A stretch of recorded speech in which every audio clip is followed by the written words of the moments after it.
आज हम प्रेमचंद की जो कहानी पढ़ने जा रहे हैं उसका नाम है ईदगाह। रमजान के पूरे 30 रोज़ों बाद ईद आई है। कितना मनोहर, कितना सुहावना प्रभात है। वृक्षों पर कुछ अजीब हरियाली है, खेतों में कुछ अजीब रौनक है, आसमान पर कुछ अजीब लालिमा है।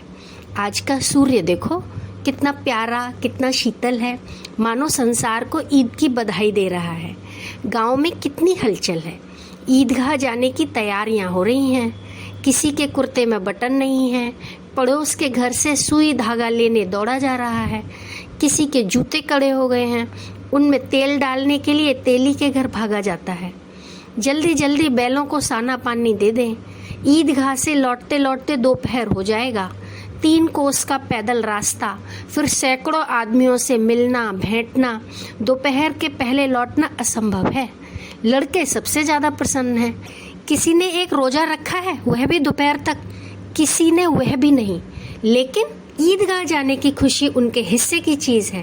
रोज़े बड़े बूढ़ों के लिए होंगे, उनके लिए तो ईद है। रोज़ ईद का नाम रखते थे, आज वह आ गई। अब जल्दी पड़ी है कि लोग ईदगाह क्यों नहीं चलते। इन्हें गृहस्थी की चिंताओं से क्या प्रयोजन। सेवइयों के लिए दूध और शक्कर घर में है या नहीं, इनकी बला से ये तो सेवइयाँ खाएंगे।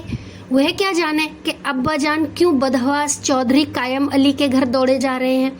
उन्हें क्या खबर कि चौधरी आज आंखें बदल ले तो ये सारी ईद मुहर्रम हो जाए। उनकी अपनी जेबों में तो कुबेर का धन भरा हुआ है। बार बार जेब से अपना खजाना निकाल कर गिनते हैं और खुश होकर फिर रख लेते हैं। महमूद गिनता है 1, 2, 10, 12। उसके पास 12 पैसे हैं। मोहसिन के पास 1, 2, 3, 8, 9, 15 पैसे हैं। इन्हीं अनगिनती पैसों में अनगिनती चीज लाएंगे। खिलौने, मिठाइयाँ, बिगुल, गेंद और जाने क्या क्या। और सबसे ज्यादा प्रसन्न है हामिद। वह 4-5 साल का गरीब सूरत दुबला पतला लड़का, जिसका बाप गत वर्ष हैजे की भेंट चढ़ हो गया और माँ ना जाने क्यों पीली होती होती एक दिन मर गई। किसी को पता न चला क्या बीमारी है। कहती तो कौन सुनने वाला था। दिल पर जो कुछ बीतती थी वे दिल में ही सहती थी, और जब न सहा गया तो संसार से विदा हो गई। अब हामिद अपनी बूढ़ी दादी अमीना की गोद में सोता है और उतना ही प्रसन्न है। उसके अब्बा जान रुपए कमाने गए हैं, बहुत सी थैलियाँ लेकर आएंगे। अम्मी जान अल्लाह मियाँ के घर से उसके लिए बड़ी अच्छी अच्छी चीज़ें लाने गई है, इसलिए हामिद प्रसन्न है।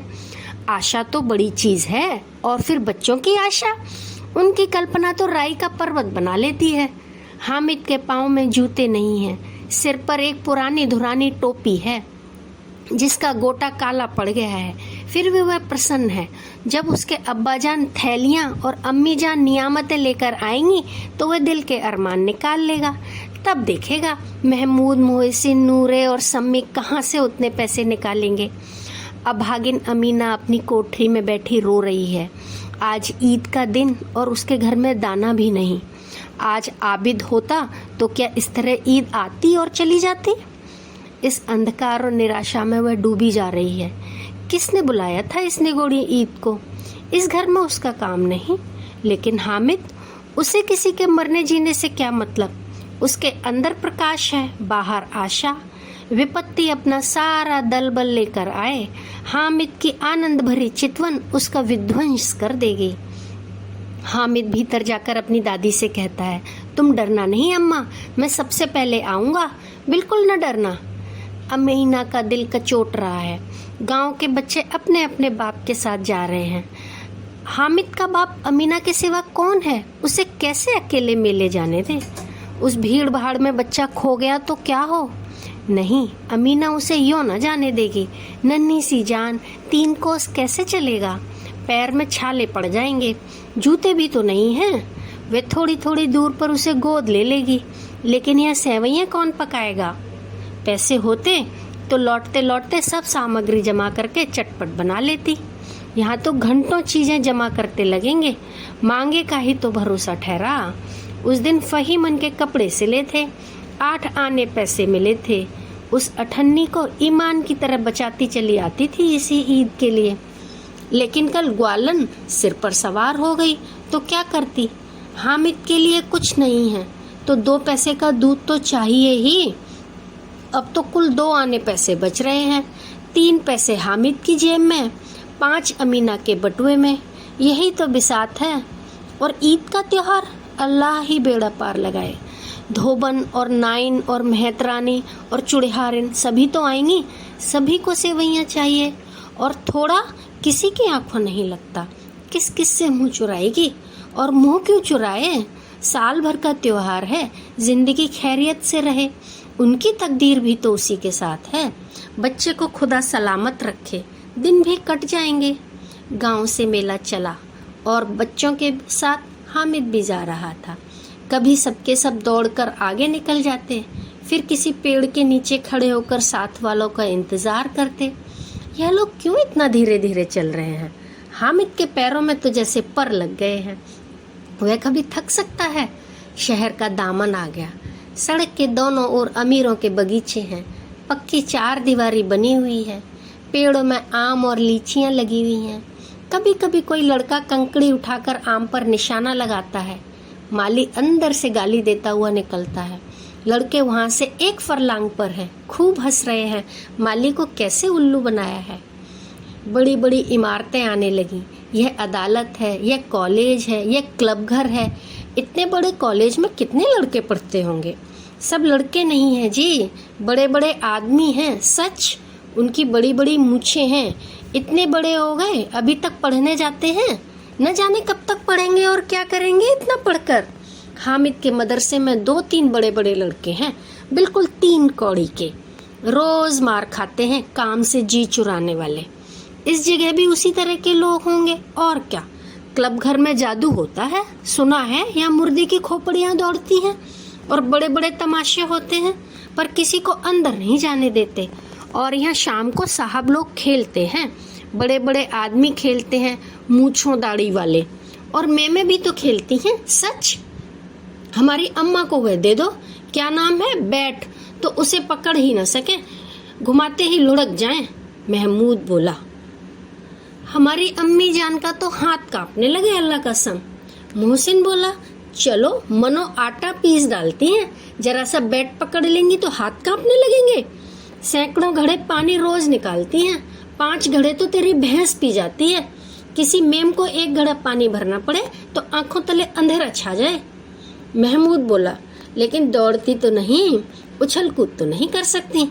मोहसिन कहता है, हाँ उछल कूद तो नहीं कर सकती, लेकिन उस दिन मेरी गाय खुल गई थी और चौधरी के खेत में जा पड़ी थी, तो अम्मा इतना तेज दौड़ी कि मैं उन्हें न पकड़ सका। मैं सच बोलता हूँ। आगे चले, हलवाइयों की दुकानें शुरू हुई। आज खूब सजी हुई थी। इतनी मिठाइयाँ कौन खाता है? देखो ना, एक एक दुकान पर मनो मिठाइयाँ होंगी। सुना है रात को जिन्नात आकर खरीद ले जाते हैं। अब्बा कहते थे कि आधी रात को एक आदमी हर दुकान पर जाता है और जितना माल बचा होता है वह तुलवा लेता है और सचमुच के रुपए देता है, बिल्कुल ऐसे ही रुपए। हामिद को यकीन न आया, ऐसे रुपए जिन्नात को कहाँ से मिल जाएंगे। मोहसिन कहता है, जिन्नात को रुपए की क्या कमी, जिस खजाने में चाहे चले जाएं, लोहे के दरवाजे तक उन्हें नहीं रोक सकते जनाब। आप हैं किस फेर में? हीरे जवाहरात तक उनके पास रहते हैं, जिससे खुश हो जाएं उसे टोकरों जवाहरात दे जाएं। अभी यहीं बैठे हैं, 5 मिनट में कलकत्ता पहुंच जाएं। हामिद ने फुर पूछा, जिन्नात बहुत बड़े बड़े होते होंगे? मोहसिन कहता है, एक एक आसमान के बराबर होता है जी। जमीन पर खड़ा हो जाए तो उसका सिर आसमान से जा लगे, मगर चाहे तो एक लोटे में घुस जाए। हामिद बोला, लोग उन्हें कैसे खुश करते होंगे? कोई मुझे वह मंत्र बता दे तो एक जिन को खुश कर लूं। मोहसिन कहता है, अब यह तो मैं नहीं बता सकता, लेकिन चौधरी साहब के काबू में बहुत से जिन्नात हैं। कोई चीज चोरी हो जाए, चौधरी साहब उसका पता लगा देंगे और चोर का नाम भी बता देंगे। जुमराती का बछवा उस दिन खो गया था। 3 दिन हैरान हुए, कहीं न मिला। तब झक मारकर चौधरी के पास गए। चौधरी ने तुरंत बता दिया, मवेशी खाने में है, और वहीं मिला। जिन्नात आकर उन्हें सारे जहान की खबरें दे जाते हैं। अब उसकी समझ में आ गया था कि चौधरी के पास क्यों इतना धन है और क्यों उनका इतना सम्मान है। आगे चले, यह पुलिस लाइन है, यहीं सब कॉन्स्टेबल कवायद करते हैं। रेटन फाइफो रात को बेचारे घूम घूम कर पहरा देते हैं, कहीं चोरियां न हो जाएं। मोहसिन ने प्रतिवाद किया, नहीं, ये कॉन्स्टेबल पहरा देते हैं, तभी तुम बहुत कुछ जानते हो। हजी हजरत यही चोरी कराते हैं। शहर के जितने चोर डाकू हैं सब इनसे मिले रहते हैं। रात को ये लोग चोरों से तो कहते हैं चोरी करो, और आप दूसरे मोहल्ले में जागते रहो पुकारते हैं। तभी इन लोगों के पास इतने रुपए आते हैं।